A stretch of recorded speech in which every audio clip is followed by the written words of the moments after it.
31 अक्टूबर 2024। मीठे बच्चे, ऑर्डर करो कि हे भूतों, तुम हमारे पास आ नहीं सकते। तुम उनको डराओ तो वह भाग जाएंगे। प्रश्न: ईश्वरीय नशे में रहने वाले बच्चों के जीवन की शोभा क्या है? उत्तर: सर्विस ही उनके जीवन की शोभा है। जब नशा है कि हमें ईश्वरीय लॉटरी मिली है तो सर्विस का शौक होना चाहिए, परंतु तीर तब लगेगा जब अंदर कोई भी भूत नहीं होगा। दूसरा प्रश्न: शिव बाबा का बच्चा कहलाने के हकदार कौन है? उत्तर: जिन्हें निश्चय है कि भगवान हमारा बाप है। हम ऐसे ऊंचे ते ऊंचे बाप के बच्चे हैं, ऐसे नशे में रहने वाले लायक बच्चे ही शिव बाबा का बच्चा कहलाने के हकदार हैं। अगर कैरेक्टर ठीक नहीं, चलन रॉयल्टी की नहीं, तो वह शिव बाबा का बच्चा नहीं कहला सकते। ओम शांति। शिव बाबा याद है, स्वर्ग की बादशाही याद है। यहाँ जब बैठते हो तो दिमाग में आना चाहिए, हम बेहद के बाप के बच्चे हैं और नित्य बाप को याद करते हैं। याद करने बिगर हम वर्षा ले नहीं सकते। काहे का वर्षा? पवित्रता का। तो उसके लिए ऐसा पुरुषार्थ करना चाहिए। कभी भी कोई विकार की बात हमारे आगे आ नहीं सकती। सिर्फ विकार की भी बात नहीं, एक भूत नहीं, परंतु कोई भी भूत आ नहीं सकता। ऐसा शुद्ध अहंकार रहना चाहिए। बहुत ऊंच ते ऊंच भगवान के हम बच्चे भी ऊंच ते ऊंच ठहरे ना। बातचीत चलन कैसी रॉयल होनी चाहिए। बाप चलन से समझते हैं, यह तो बिल्कुल ही वर्थ नॉट अ पेनी है। मेरा बच्चा कहलाने का भी हकदार नहीं। लौकिक बाप को भी नालायक बच्चे को देख अंदर में ऐसे होता है। यह भी बाप है। बच्चे जानते हैं बाप हमको शिक्षा दे रहे हैं, परंतु कोई कोई ऐसे हैं जो बिल्कुल समझते नहीं। बेहद का बाप हमको समझा रहे हैं, वह निश्चय नहीं, नशा नहीं। तुम बच्चों का दिमाग कितना ऊंच होना चाहिए। हम कितने ऊंच बाप के बच्चे हैं। बाप कितना समझाते हैं, अंदर में सोचो हम कितने ऊंच ते ऊंच बाप के बच्चे हैं। हमारा कैरेक्टर कितना ऊंच होना चाहिए। जो इन देवी देवताओं की महिमा है वह हमारी होनी चाहिए। प्रजा की थोड़े ही महिमा है, एक लक्ष्मी नारायण को ही दिखाया है, तो बच्चों को कितनी अच्छी सर्विस करनी चाहिए। इन लक्ष्मी नारायण ने यह सर्विस की है ना। दिमाग कितना ऊंचा चाहिए। कई बच्चों में तो कोई फर्क ही नहीं, माया से हार खा लेते हैं तो और ही जास्ती बिगड़ जाते हैं। नहीं तो अंदर में कितना नशा रहना चाहिए। हम बेहद के बाप के बच्चे हैं। बाप कहते हैं सबको मेरा परिचय देते रहो। सर्विस से ही शोभा पाएंगे, तब ही बाप की दिल पर चढ़ेंगे। बच्चा वह जो बाप की दिल पर चढ़ा हुआ हो। बाप का बच्चों पर कितना लव होता है।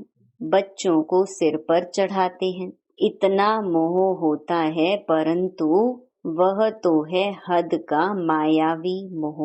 यह तो है बेहद का। ऐसा कोई बाप होगा जो बच्चों को देख खुश ना हो।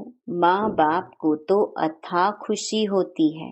यहाँ जब बैठते हो तो समझना चाहिए बाबा हमको पढ़ाते हैं।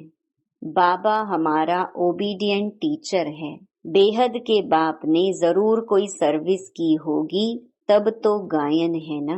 कितनी वंडरफुल बात है, कितनी उनकी महिमा की जाती है। यहाँ बैठे हो तो बुद्धि में नशा रहना चाहिए।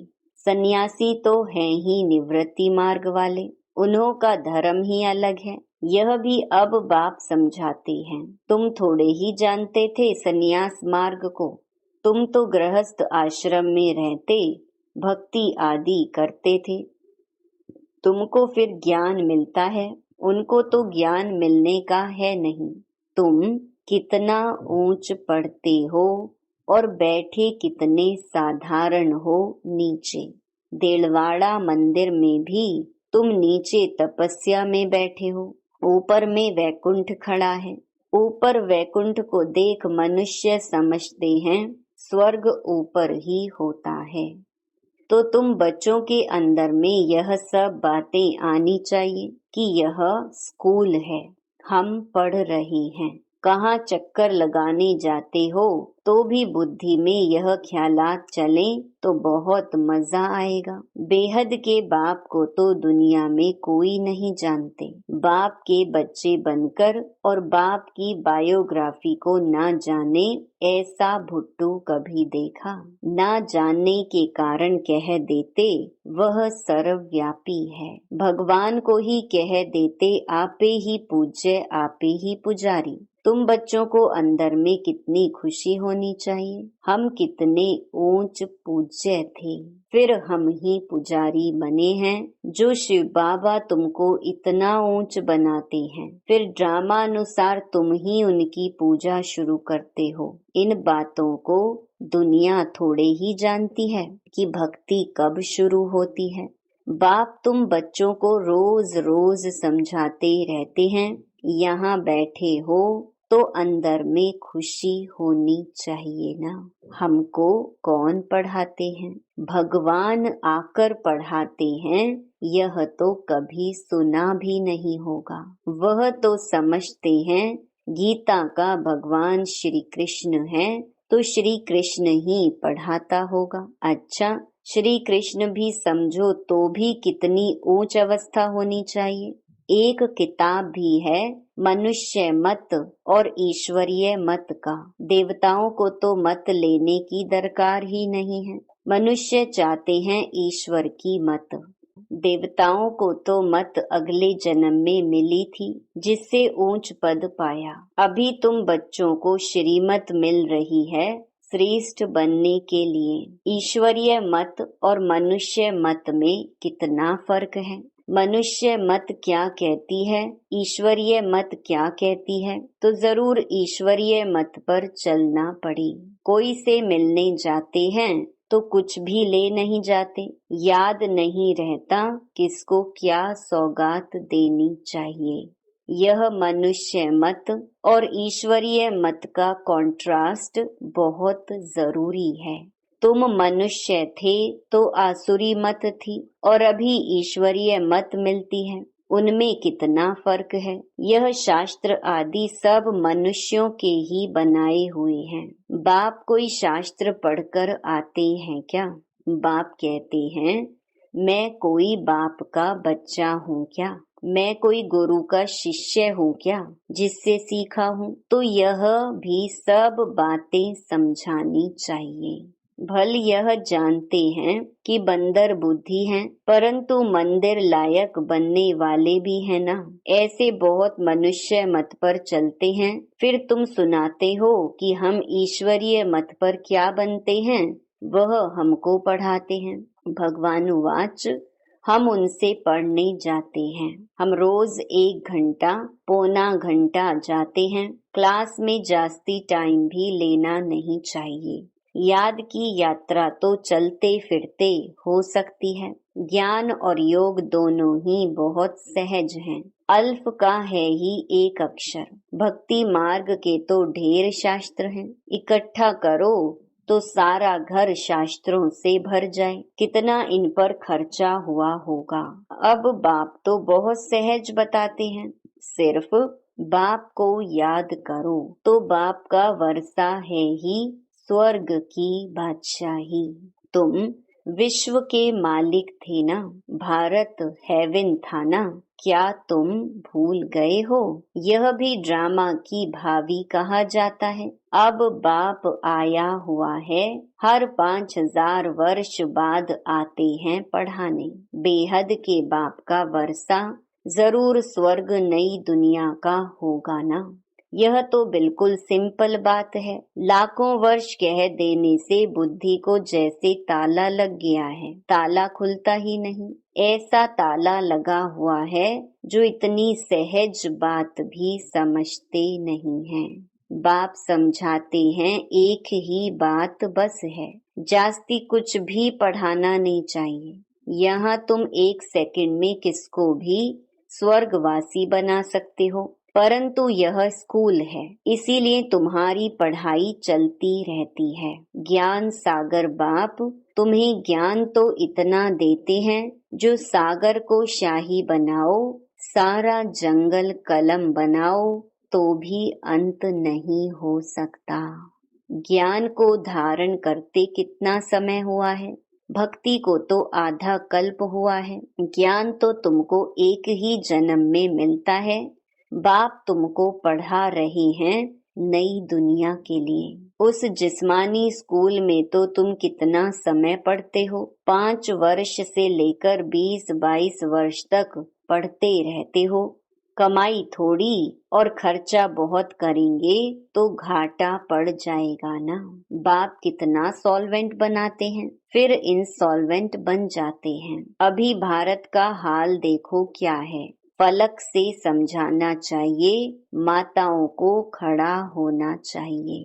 तुम्हारा ही गायन है वंदे मातरम। धरती को वंदे मातरम नहीं कहा जाता है, वंदे मातरम मनुष्य को किया जाता है। बच्चे जो बंधन मुक्त हैं वही यह सर्विस करते हैं।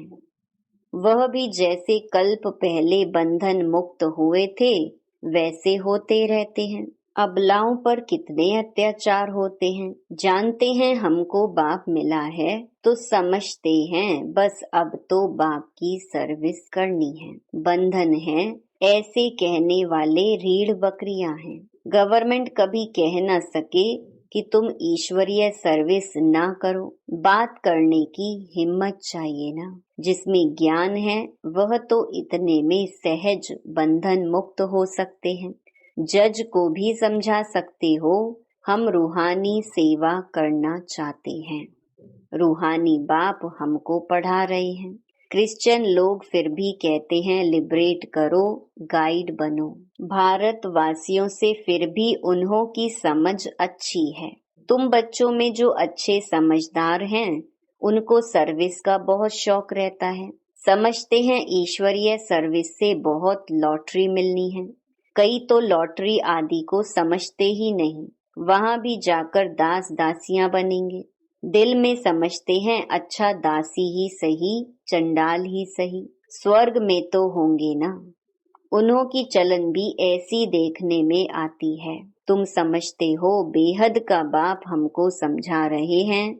यह दादा भी समझाते हैं। बाप इन द्वारा बच्चों को पढ़ा रहे हैं। कोई तो इतना भी समझते नहीं। यहाँ से बाहर निकले खलास, यहाँ पर बैठे भी जैसे कुछ समझते नहीं। बुद्धि बाहर भटकती धक्का खाती रहती है। एक भी भूत निकलता नहीं है। पढ़ाने वाला कौन और बनते क्या हैं? साहूकारों के भी दास दासियां बनेंगे ना। अभी भी साहूकारों के पास कितने नौकर चाकर रहते हैं। सर्विस पर तो एकदम उड़ना चाहिए। तुम बच्चे शांति स्थापन अर्थ निमित्त बने हो। विश्व में सुख शांति स्थापन कर रहे हो। प्रैक्टिकल में तुम जानते हो हम श्रीमत पर स्थापन कर रहे हैं। इसमें अशांति कोई होनी नहीं चाहिए। बाबा ने यहाँ भी बहुत ऐसे अच्छे अच्छे घर देखे हुए हैं। एक घर में 6-7 बहुएं इकट्ठी इतना प्यार से रहती हैं, बिल्कुल शांति लगी रहती है। बोलते थे हमारे पास तो स्वर्ग लगा पड़ा है, कोई खिटखिट की बात नहीं, सब आज्ञाकारी हैं। उस समय बाबा को भी सन्यासी ख्यालात थे, दुनिया से वैराग्य रहता था। अभी तो यह है बेहद का वैराग्य, कुछ भी याद ना रहे। बाबा तो नाम सब भूल जाते हैं। बच्चे कहते हैं, बाबा आप हमको याद करते हैं? बाबा कहते, हमको तो सबको भूलना है, न विसरो न याद रहो। बेहद का वैराग्य है ना, सबको भूलना है। हम यहाँ के रहने वाले थोड़े ही हैं, बाप आया हुआ है अपना स्वर्ग का वर्षा देने। बेहद का बाप कहते हैं, मुझे याद करो तो तुम विश्व के मालिक बन जाएंगे। यह बैज बहुत अच्छा है समझाने के लिए। कोई मांगे तो बोलो, समझ कर लो। इस बैज को समझने से तुमको विश्व की बादशाही मिल सकती है। शिव बाबा इस ब्रह्मा द्वारा डायरेक्शन देते हैं, मुझे याद करो तो तुम यह बनेंगे। गीता वाले जो हैं वह अच्छी रीति समझ लेंगे, जो देवता धर्म के होंगे। कोई प्रश्न पूछते हैं, देवताएं गिरते क्यों हैं? अरे यह चक्कर फिरता रहता है, पुनर्जन्म लेते लेते नीचे तो उतरेंगे ना, चक्कर तो फिरना ही है। हर एक की दिल में यह आता जरूर है, हम सर्विस क्यों नहीं कर सकते हैं? जरूर मेरे में कोई खामी है। माया के भूतों ने नाक से पकड़ा हुआ है। अब तुम बच्चे समझते हो, हमको अब घर जाना है, फिर नई दुनिया में आकर राज्य करेंगे। तुम मुसाफिर हो ना, दूर देश से यहाँ आकर पाठ बजाते हो। अभी तुम्हारी बुद्धि में है, हमको अमरलोक जाना है, यह मृत्यु लोक खलास हो जाना है। बाप समझाते तो बहुत हैं, अच्छी रीति धारण करना है, इसको फिर उगारते रहना चाहिए। यह भी बाप ने समझाया है। कर्म भोग की बीमारी उथल खाएगी, माया सताएगी, परंतु मूंझना नहीं चाहिए। थोड़ा कुछ होता है तो हैरान हो जाते हैं। बीमारी में मनुष्य और भी भगवान को जास्ती याद करते हैं। बंगाल में जब कोई बहुत बीमार होता है तो उनको कहते हैं, राम बोलो राम बोलो। देखते हैं अब मरने पर है तो गंगा पर ले जाकर हरि बोल करते हैं, फिर उनको ले आकर जलाने की क्या दरकार है? गंगा में अंदर डाल दो ना, कच्छ मच्छ आदि का शिकार हो जाएगा, काम में आ जाएगा। पारसी लोग रख देते हैं तो वह हड्डियां भी काम में आती हैं। बाप कहते हैं, तुम और सब बातें भूल मुझे याद करो। अच्छा, मीठे मीठे सिकी लधे बच्चों प्रति माता पिता बाप दादा का याद प्यार और गुड मॉर्निंग। रूहानी बाप की रूहानी बच्चों को नमस्ते। धारणा के लिए मुख्य सार। पहला, बंधन मुक्त बनकर भारत की सच्ची सेवा करनी है। फलक से समझाना है कि हमें रूहानी बाप पढ़ा रहे हैं, हम रूहानी सेवा पर हैं। ईश्वरीय सेवा की उछल आती रहे। दूसरा, कर्म भोग की बीमारी व माया के तूफानों में मूंझना व हैरान नहीं होना है। बाप ने जो दिया है उसे उगारते बाप की याद में हर्षित रहना है। वरदान, निराकार और साकार दोनों रूपों के यादगार को विधि पूर्वक मनाने वाली श्रेष्ठ आत्मा भव। दीपमाला अविनाशी अनेक जगे हुए दीपकों का यादगार है।